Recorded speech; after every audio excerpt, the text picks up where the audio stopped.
कहाणी आदित्य रानूबाईची. ऐका आदित्य रानूबाई तुमची कहाणी. आटपाट नगर होतं. त्यात आपला एक ब्राह्मण राहत होता. तो नित्य फुलं दुर्वा समिधा आणण्यासाठी रानात जात असे. तेथे नागकन्या देवकन्या वसा वसत. काय ग बायांनो, कसला वसा वसता तो मला सांगा, असं ब्राह्मणाने विचारलं. तुला रे कशाला वसा हवा? ओतशील मातशील, घेतला वसा टाकून देशील. ओतत नाही मातत नाही, घेतला वसा टाकीत नाही, असं ब्राह्मणाने उत्तर दिलं. तेव्हा त्या कन्या म्हणाल्या, श्रावण मासी त्याच्या पहिल्या आदित्यवारी मुकाट्याने उठावं, सुचेल वस्त्रासह स्नान करावं, अन्नोदक पाणी आणावं, नागवेलीच्या पानावर रक्तचंदनाने रानूबाई काढावी, 6 रेषांचं मंडळ करावं, 6 सुतांचा तातू काढावा, त्याला 6 गाठी द्याव्या, पानं फुलं व्हावे, पूजा करावी, पानाचा विडा, फुलांचा झेला, दशांगांचे धूप, गुळ खोबऱ्यांचा नैवेद्य दाखवावा, 6 मास चाळावी, 6 मास पाळावी, माघ सप्तमीस पूर्ण करावं. संपूर्णास काय करावं? गुळाच्या पोळ्या, बोटण्याची खीर, लोणकढ, तूप नेऊन जेवू सांगावं. असेल तर चिरचोळी द्यावी, नसेल तर जोड गळसरी द्यावी, नसेल तर 2 पैसे दक्षिणा द्यावी आणि आपल्या वशाचं उद्यापन करावं. असा वसा ब्राह्मणाने केला. तसा त्याला सूर्यनारायण प्रसन्न झाला. भाग्यलक्ष्मी आली. तेव्हा राजाच्या राणीने ब्राह्मणास बोलावं धाडलं. जाते वेळेस ब्राह्मण भिवू लागला, कापू लागला. तेव्हा राजाच्या राणीने सांगितलं की भिवू नका, कापू नका, तुमच्या मुली आमच्या इथं द्या. ब्राह्मण म्हणाला, आमच्या मुली गरीबाच्या, तुमच्या घरी कशा द्याव्या? दासी कराल, बटकी कराल. दासी करीत नाही, बटकी करीत नाही.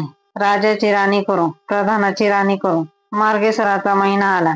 ब्राह्मणाने लगीन करून मुली दिल्या. एक राजाच्या घरी दिली, दुसरी प्रधानाच्या घरी दिली. गेल्या पावली मुलींचा समाचार घेतला नाही. 12 वर्षांनी ब्राह्मण समाचाराला निघाला. राजाच्या घरी आला. लेकीने बसावयास पाट दिला, पाय धुवायला पाणी दिलं. बाबा बाबा गुळ खा, पाणी प्या. ब्राह्मण म्हणाला, गुळ खात नाही, पाणी पित नाही. आधी माझी कहाणी करायची आहे, ती तू ऐक. तुमची कहाणी ऐकायला मला वेळ नाही.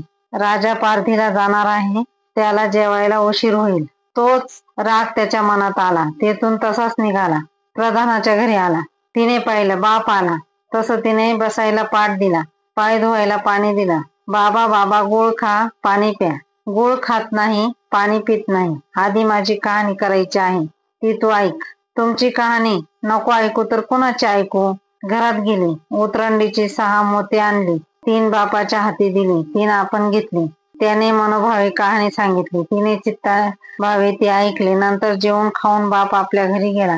बायकोने विचारलं, मुलींचा समाचार कसा काय आहे? जिनं कहाणी ऐकली नाही ती दारिद्र्याने पिडली, दुःखाने व्यापली.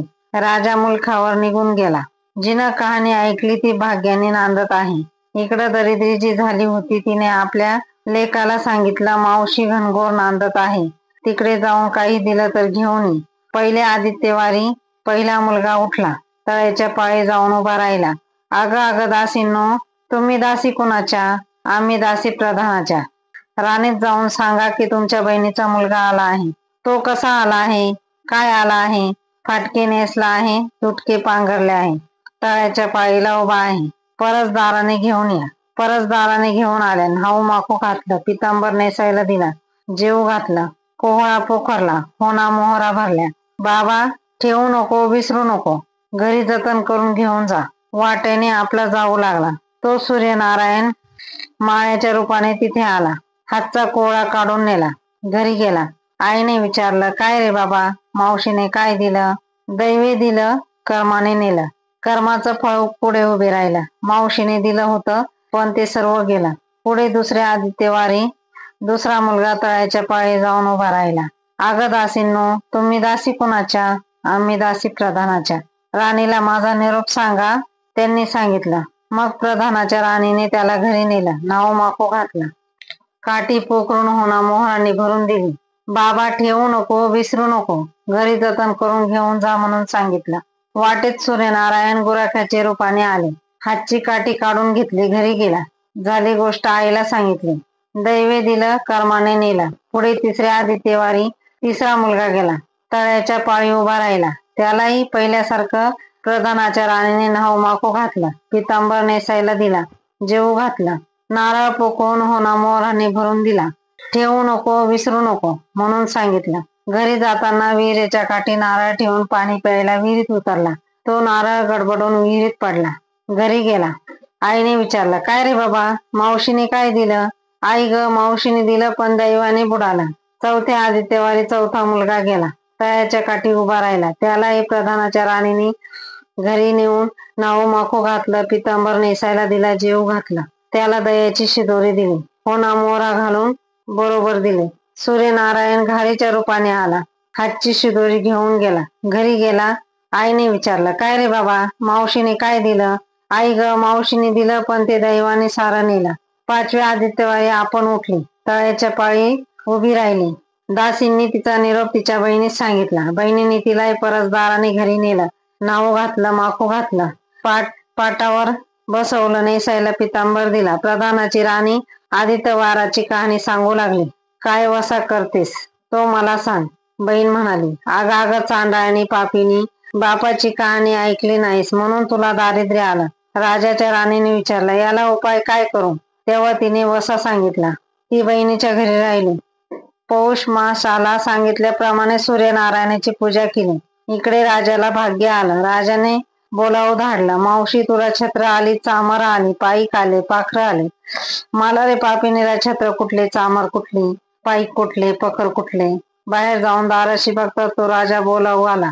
राजा आला तशी घरी जायला निघाली. एकमेकींनी बहिणींनी आहेर केले. वाटेत जाऊ लागले. ते पहिल्या मजले स्वयंपाक केला. राजाला वाढलं, मुलांना वाढलं, आपलं पान वाढून घेतलं. तेव्हा कहाणीची आठवण झाली. करारे हाकारे पिटारे डांगोरा, नगरात कोणी उपाशी आहे का याचा शोध करा.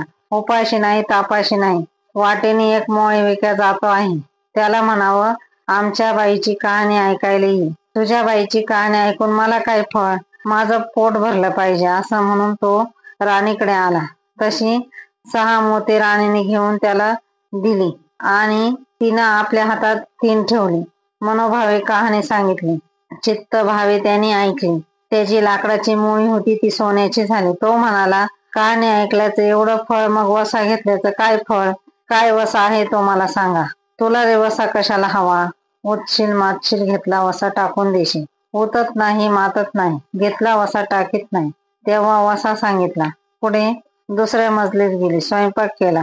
राजाला वाढलं, मुलांना वाढलं, आपलं पान वाढून घेतलं. तेव्हा कहाणीची आठवण झाली. करारे हाकारे पिटारे डांगोरा, नगरात कोणी उपाशी आहे का याचा शोध करा. उपाशी नाही तापाशी नाही, माळ्याचा माळा पिकत नाही, विहिरीला पाणी लागत नाही, असा एक माळी चिंतेने बसला आहे. त्याला हाक मारली, आमच्या बाईची कहाणी ऐक. तो राणीने 6 मोती घेऊन 3 आपल्या हाती घेतली, 3 माळ्याला दिली. राणीने कहाणी मनोभावी सांगितली. ती माळ्याने चिंते भावाने ऐकली. माळ्याचा माळा पिकू लागला, विहिरीला पाणी लागलं. तो म्हणाला, बाई कहाणी ऐकल्याचं एवढं फळ, तर वसा घेतल्याचं काय फळ? काय वसा असेल तो मला सांगा. राणीने वसा सांगितला. पुढे तिसऱ्या मजलीत गेले. स्वयंपाक केला.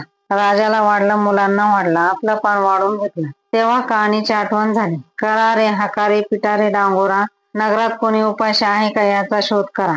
उपाशी नाही तापाशी नाही. एक म्हातारी होती. तिचा एक मुलगा वनात गेला होता. एक डोहात बुडाला होता. एक सर्पाने खाल्ला होता. त्यामुळे ती चिंता करीत बसली होती. तिला म्हणाले, आमच्या बाईची कहाणी ऐक. ती म्हणाली, कहाणी ऐकून मी काय करू? मी मुलांसाठी रडते आहे, बरं येते. मग ती राणीकडे गेली. राणीने पहिल्याप्रमाणे तिला कहाणी सांगितली. तिने चित्ते भावे ऐकले. तिचा मुलगा वनात गेला होता, तो आला. डोहात बुडाला होता, तो आला. सर्पाने खाल्ला, तो जिवंत झाला. ती म्हणाली, बाई कहाणी ऐकल्याचं एवढं फळ, तर वसा घेतल्याचं काय फळ? काय वसा आहे तो मला सांगा. मग राणीने तिला वसा सांगितला. पुढे चौथ्या मजलीत गेली. स्वयंपाक केला. राजाला वाढलं, मुलांना वाढलं, आपलं पान वाढून घेतलं. इतक्यात तिला कहाणीची आठवण झाली. करारे हाकारे पिटारे डांगोरा, नगरात कोणी उपाशी आहे का याचा शोध करा. उपाशी नाही तापाशी नाही, पण काना डोळा मासांचा गोळा, हात नाही पाय नाही, असा एक मनुष्य रस्त्यात होता. त्याच्या अंगावर तांब्याभर पाणी ओतलं. पालथा होता, तो उताना केला. 6 मोती होती. 3 मोती त्याच्या बिंबीवर ठेवली, 3 मोती आपण हाती घेतली. राणीने मनोभावे कहाणी सांगितली. ती त्याने ऐकली. त्याला हातपाय आले, देह दिव्य झाला. तो म्हणाला, कहाणी ऐकल्याचं एवढं फळ, तर वसा घेतल्याचं काय फळ? काय आहे वसा तो मला सांगा. मग राणीने आपला वसा सांगितला. 5व्या मुक्कामास घरी आली. स्वयंपाक केला. सूर्यनारायण जेवायला घरी आले. 7 दरवाजे उघडले. लोह घंगाळे पाणी तापवले. षडस पक्वांना जेवायला केले. सूर्यनारायण जेवायला बसले. त्यांनी पहिल्या घासास केस लागला. ते म्हणाले, अगं अगं, कोण्या पापणीचा केस आहे? राजाच्या राणीला 12 वर्ष दारिद्र्य आलं. तिने आदित्यवारी वळचणी बसून केस विंचरले होते. काळ चंबा होई डोईचा केस वळचणीची काढी. डाव्या खांद्यावरून वेशी बाहेर टाकून दे. राजाच्या राणीला सूर्यनारायणाचा कोप झाला तसा कोणाला होऊ नये. ब्राह्मणाला मोळ्या केला. राजाच्या राणीला म्हातारीचा काना डोळा, मासांचा गोळा इतक्यांना जसा सूर्यनारायण प्रसन्न झाला तसा तुम्हा आम्हाला प्रसन्न हो. 6 उत्तराची कहाणी 5 उत्तरे सुफल संपूर्ण. जय सूर्यनारायण भगवान की जय.